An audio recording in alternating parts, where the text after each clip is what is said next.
And now, it's time for another Dice Tower review with Tom Vasel. Hey folks, I'm Tom Vasel, and I'm the greatest reviewer alive. Also, many other great things that I like to tell you about, because I'm talking about Braggart today, a game of bragging. I don't think I'm the greatest reviewer alive. Braggart is a game, you know how you judge games by their cover? Braggart is a game that when I saw it, I was like, sure, I'm sure it's good. Yeah, right. That's really, I did not have high hopes for it. This is a game in which you, it says a game of heroes, lies, and unfortunate fish. You sit in a hero's realm, a tavern renowned for its heroic clientele. You're not a hero, but you tell a good tale of your adventurous exploits. So you're not a hero at all. You're just basically lying the whole time. Maybe this game should have been called Liar. Well, you can call other people liar in this game. Let's take a look at Braggart.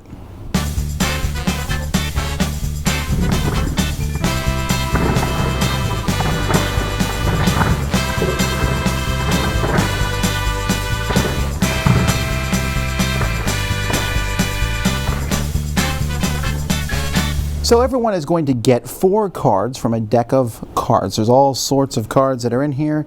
You'll see they have different colors, like there's red foes, there are green deeds, there are ploys, there are cards that just shout liar, there are scenes, there are results, there's outrageous liars. And so the deck is full of these. Everyone's going to get 4 of them. All right, not a bad beginning. All right, so now the first thing that happens each round is we're going to turn over as many cards as there are players. So here's 1, 2, let's say we're playing a 4-player game. Wow, they're all deeds. All right, so each player then is going to either go to the bar, everyone's going to take one. Sorry, everyone's going to take one of these cards, starting with the person who is the first player. They have my round.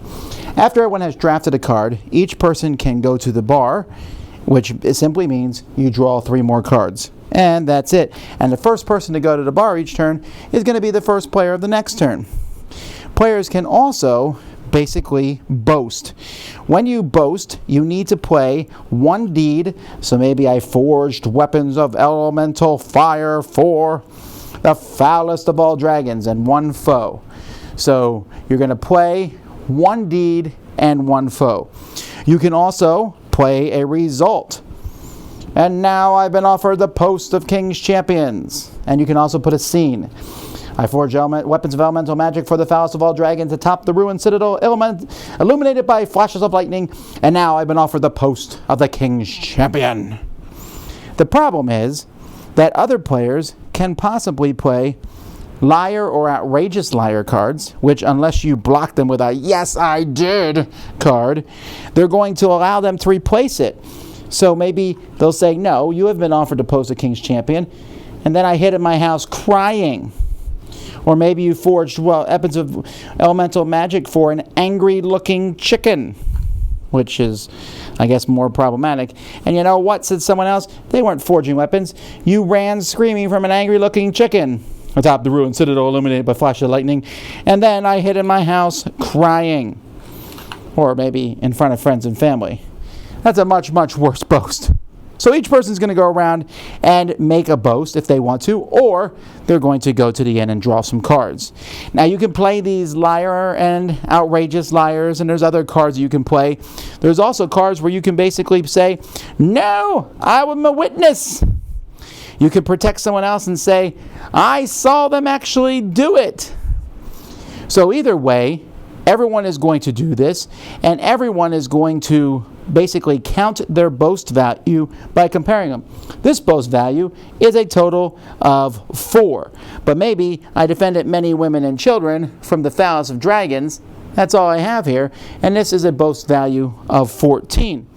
So we're looking for the best boast. Each person, and if there's a tie, everyone wins. So each person with the highest score takes all the cards that they had in their boast and scores them. Everybody else just scores 1 card from their boast, and if you witnessed a boast, then you can also pick a card of your choice. So maybe, you have the foulest of dragons, and someone calls you a liar, and I'm like, no, I saw them, and then I'll take this card, and you can have one of the remaining ones. So if you are not the highest, you only get 1 card in scoring, otherwise you get the most. That's pretty much it. The only other thing is, when you play cards, there's a chance to draw extra cards. When you play boast cards, you'll look in the bottom corner and you're looking for cards that have the same symbol down here. When you play cards with these symbols, you're going to get to draw extra symbols. If you have 2 matching symbols, you get to draw 1 card, 3, you get 2 cards, etc., etc. Now, at the end of the game, everyone's going to add up their score. Your score is not your Braggart numbers, but instead the coins down in the corner. Those are going to be worth points at the end of the game, and whoever has the most of those is the biggest Braggart and has done the greatest of deeds. The artwork on the cards is silly and funny, and really it's all about what do the cards say. An enraged sacrificial goat, or I married off my sister to, or I was forced to marry, or Johann the friendly trader.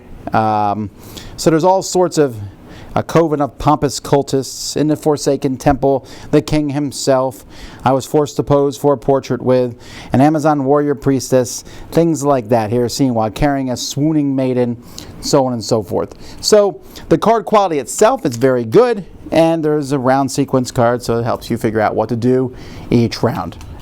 Component quality is not bad. Well, I enjoyed Braggart more than I thought that I would. It was a really funny time. It's a really funny game to play. But speaking of the humor in the game, a couple notes on that. One, it's a little more sexist than I prefer. I mean, basically, you're a hero. You're rescuing swooning damsels and things like that. Why can't you be a heroine at any point in this? It just seems like that would have been. And also, there's like a card about wenches and stuff. I don't know. I mean, I would have changed some of that, I suppose. The humor, though, is strongly there, and hilarious moments will ensue. As with many of these games, though, the humor can maybe fade as time goes by. Not to mention, there's a lot of cards that are very generic. I would have liked that they included even maybe some funnier stuff, but like Munchkin and many games like that, maybe the 6th time you've seen the joke about the fish, the unfortunate fish, maybe you won't laugh so hard that time. And I think that's a possibility.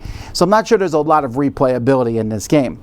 The game itself is kind of like a take that game. You just play good cards and you're trying to match symbols to draw more cards.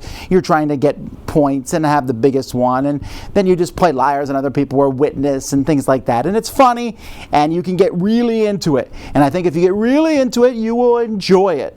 And if you ask me to play Braggart, I'll say yes, likely. Why not?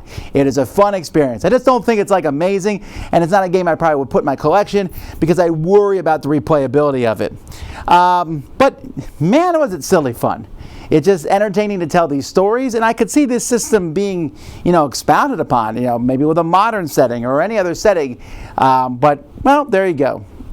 Once I was playing this game with the King of France. Well, no, the King of France, there's no King of France. That's not really good. The King of Thailand, atop in one of the Nepal mountains. And I'm not a very good Braggart, obviously. Oh well. Funny game. Dice Tower Judgment, it's quite amusing.